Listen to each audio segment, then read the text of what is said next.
Hey everyone, I hope you're having a great day today. I know that you did some work on weather this afternoon, and I wanted to read you a fiction book about weather today. And this book is called Cloudy with a Chance of Meatballs. Some of you have probably heard this story before, but I thought it would be a perfect book to read after learning some nonfiction facts about weather, because this is a fiction book. Cloudy with a Chance of Meatballs, written by Judy Barrett. We were all sitting around the big kitchen table. It was Saturday morning, pancake morning. Mom was squeezing oranges for juice. Henry and I were betting on how many pancakes we could each eat, and Grandpa was doing the flipping.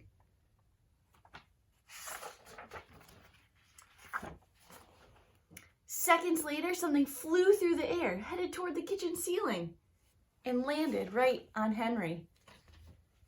After we realized that the flying object was only a pancake, we all laughed, even Grandpa. Breakfast continued quite uneventfully. All the other pancakes landed in the pan, and all of them were eaten, even the one that landed on Henry.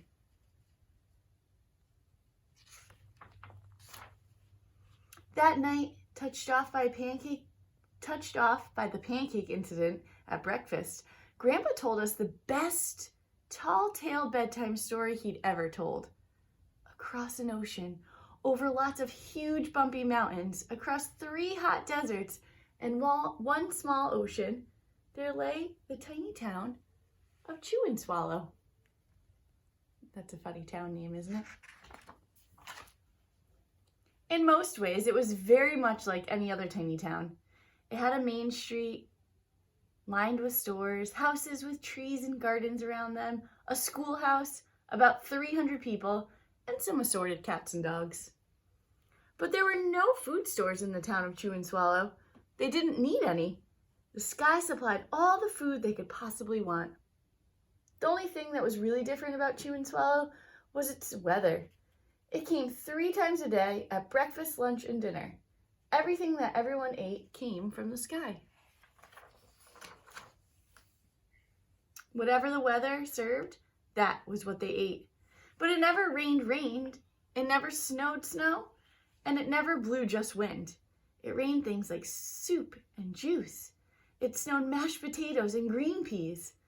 And sometimes the wind blew in storms of hamburgers.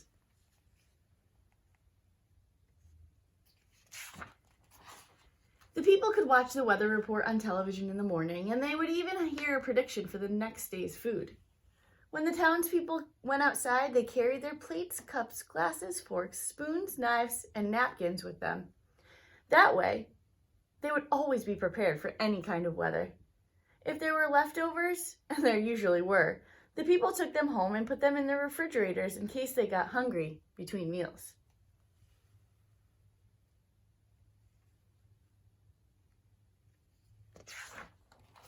The menu varied. By the time they woke up in the morning, breakfast was coming down. After a brief shower of orange juice, low clouds of sunny-side-up eggs moved in, followed by pieces of toast. Butter and jelly sprinkled down for the toast, and most of the time it rained milk afterwards.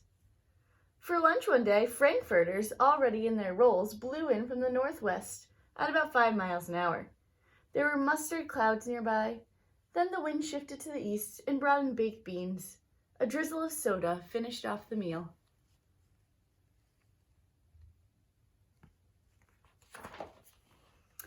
Dinner one night consisted of lamb chops, becoming heavy at times, with occasional ketchup.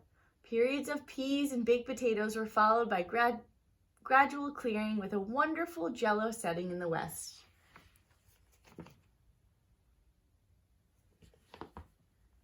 The sanitation department of Chew and Swallow had a rather unusual job for a sanitation department. It had to remove the food that fell on the houses and sidewalks and lawns. The workers cleaned things up after every meal and fed all the dogs and cats. Then they emptied some of it into the surrounding oceans for the fish and turtles and whales to eat. The rest of the food was put back into the earth so that the soil would be richer for the people's flower gardens. Life for the townspeople was delicious, until the weather took a turn for the worse. One day, there was nothing but gorgonzola cheese all day. The next day there was only broccoli, all overcooked.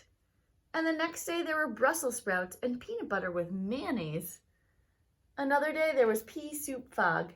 No one could see where they were going, and they could barely find the rest of the meal that got stuck in the fog. The food was getting larger and larger, and so were the portions. The people were getting frightened. Violent storms blew up frequently.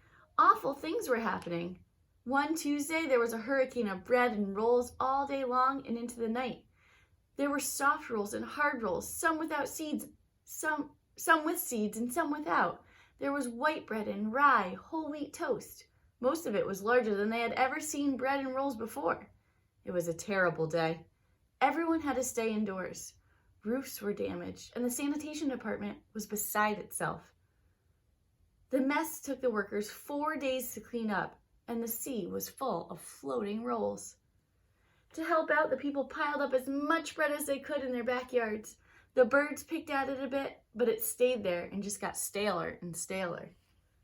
There was a storm of pancakes one morning and a downpour of maple syrup that nearly flooded the town. A huge pancake covered the school. No one could get it off because of its weight, so they had to close the school. We know what that's like. Lunch one day brought 15-inch drifts of cream cheese and jelly sandwiches. Everyone ate themselves sick, and the day ended with a stomach ache. There was an awful salt and pepper wind accompanied by an even worse tomato tornado.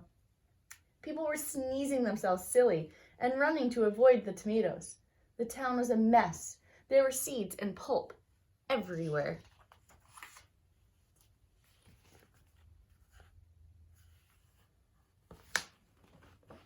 The sanitation department gave up. The job was too big. Everyone feared for their lives.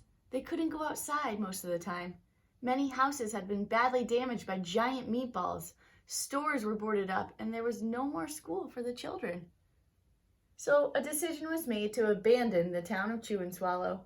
It was a matter of survival.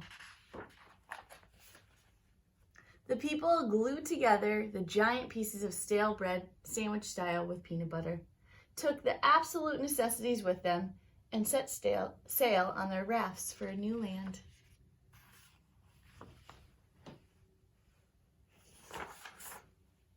After being afloat for a week, they finally reached a small coastal town, which welcomed them.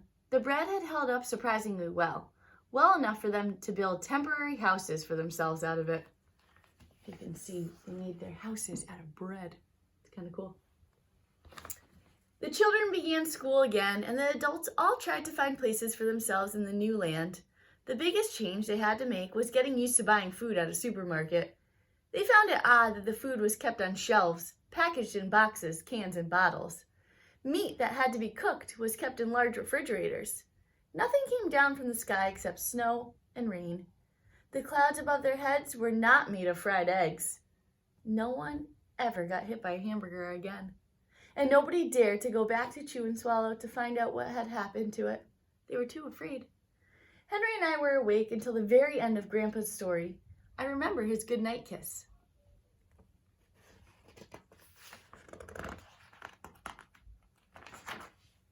The next morning we woke up to see snow falling outside our window. We ran downstairs for breakfast and ate it a little faster than usual so we could go sledding with Grandpa. It's funny, but even as we were sliding down the hill, we thought we saw a giant pat of butter at the top, and we could almost smell the mashed potatoes. So if you look, the snow mountain looks like a pile of mashed potatoes, and the sun looks like some butter on it. The end. I really like this story because it really gets you to use your imagination, and I always think what I would want it to rain or snow if we lived in Chew and Swallow. So I want you to think about that. If you lived in the town of Chew and Swallow, what kind of weather would you want? Would you like it when it rained pancakes? Or no? Would you like it when it snowed Brussels sprouts? Tell me what you would like it to do. Have a great day.